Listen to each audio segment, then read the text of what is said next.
Morning, everyone. Just a disclaimer. I might cough a bit because I've got a cough at the moment, but it's all good.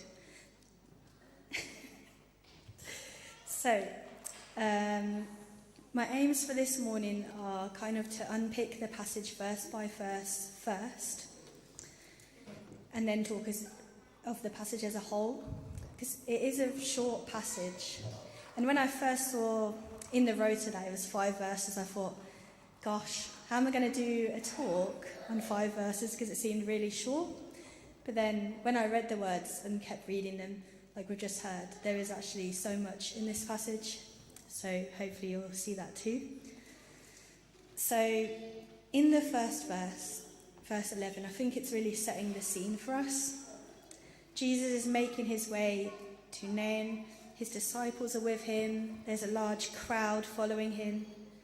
And this crowd of people, they're probably waiting for something to happen, probably expecting something miraculous because of Jesus' reputation. And they're probably a bit excited, and there's probably some anticipation in the air of what's going to happen next. So I do get an image in my mind of a lot of people going behind him and just following him, waiting, maybe whispering amongst themselves, talking to one another, thinking, oh, what's this guy going to do now? And I think there would have been quite a buzz in the air. Then in the next verse, they arrive at the town gates, and the hustle and bustle is likely stopped short because in front of them they see this widow, and her son is being carried out. He's passed away. The funeral procession are with the women, showing their respects in this devastating time. The woman, since she's referred to as a widow, she's already lost her husband. Not only would that be devastating for her, but this would add more to it, because with no husband or no child in these times, there would be no one to look after her. There would be no one to provide for her. It probably would be a very hopeless situation for her. She'd think that perhaps even death might come to her now, because there's no way to get any money, or it would be very difficult for her to get what she needs in her life. So isolation and loneliness is drawing closer to her, and probably all her hope will seem lost. If I put myself in this woman's shoes for a moment, thinking about the heartache and stress that she would have been under, it makes it easy for me to feel empathy and compassion towards her. And that is what it appears that Jesus felt for her. In verse 13, it tells us that his heart went out to her. He saw her pain, he saw her anguish, and he felt for her. He tells her not to cry, which might seem a little odd in the moment, because obviously in a bereavement people often do cry, and that's considered normal. But he says this because he knew that all would be well. He knew those tears were not needed. He was trying to reassure her that everything was going to be okay. That made me think of a different verse in the Bible that is quite common that people turn to in moments of difficult, from Isaiah 41 verse 10, when it says, "Do not fear, for I am with you. Do not be dismayed, for I am your God. I will strengthen and help you. I'll hold you with my righteous right hand." And that's what he's doing for this woman now. He's saying, you don't need to cry. I've got all of this under control. He was alluding to the fact that he was about to change this situation. He was about to completely turn it around for the woman. And in verse 14, we hear how he does this.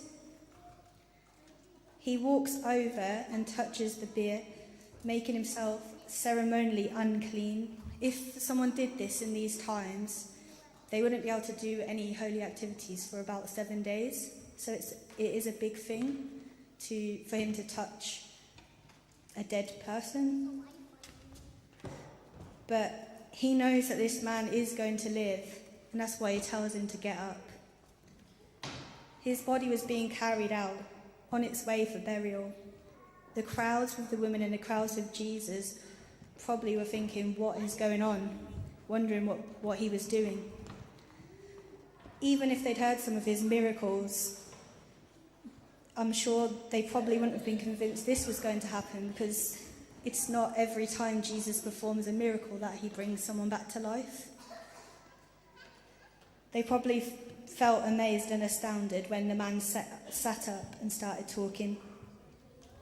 Jesus told him to get up, and he did. Death did not prevent this man or the crowds of witnesses from experiencing the miracles of Jesus. In the final verse of this passage, it finishes with Jesus gave him back to his mother. So imagine how this mother would have felt in this moment. Just a few moments before, her whole world had been crumbled around her. But Jesus stepped in and rebuilt it and repaired it. So that's going through all the verses. So now I'll try and talk about what I think the passage can say on a whole. So the first thing that I thought about when I was reading this passage was the widow, the woman. When everything had turned on its head for her, she probably felt forgotten, overlooked, and that she'd just been left in this desperate situation with no way out. However, what we see Jesus do in her life, bringing her son back to life, it gives us proof and evidence that God is able to meet us just where we are, and in our darkest times and moments when we require a miracle. The problem she faced was out of her control. There was nothing she could have done to change her situation. Where Jesus isn't involved, death is final. There's no coming back from that. Jesus takes this hopeless situation and shows that nothing is too big for him. He shows that there is a way out of despair and devastation. We cannot compare this situation exactly, but there's many times in people's lives where they have a problem, an issue, something difficult that they're going through. But this passage gives me a lot of hope.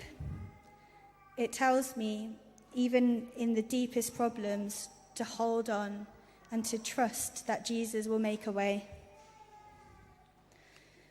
I've probably said this point a bit too much, but these verses do demonstrate that nothing is out of God's control. He is above it all. He will walk through it all with us. We can trust him to be our help and our support.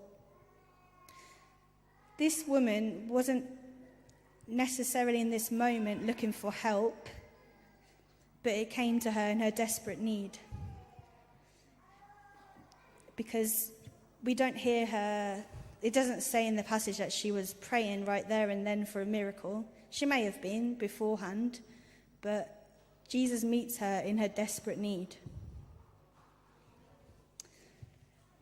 So that's one part that I looked at. And then another point was the importance of reaching out to help and support those around you, which is what Jesus does to the woman.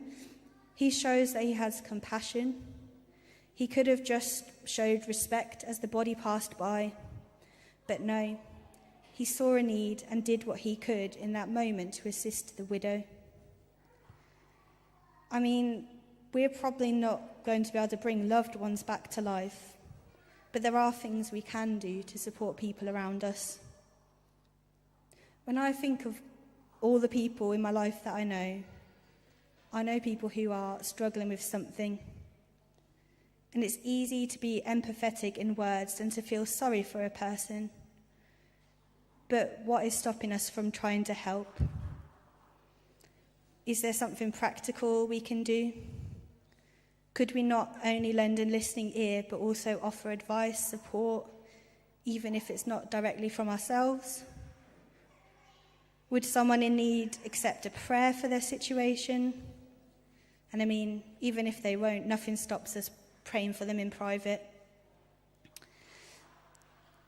If there isn't anything practical we can do, God can move in their situation as he did for the widow.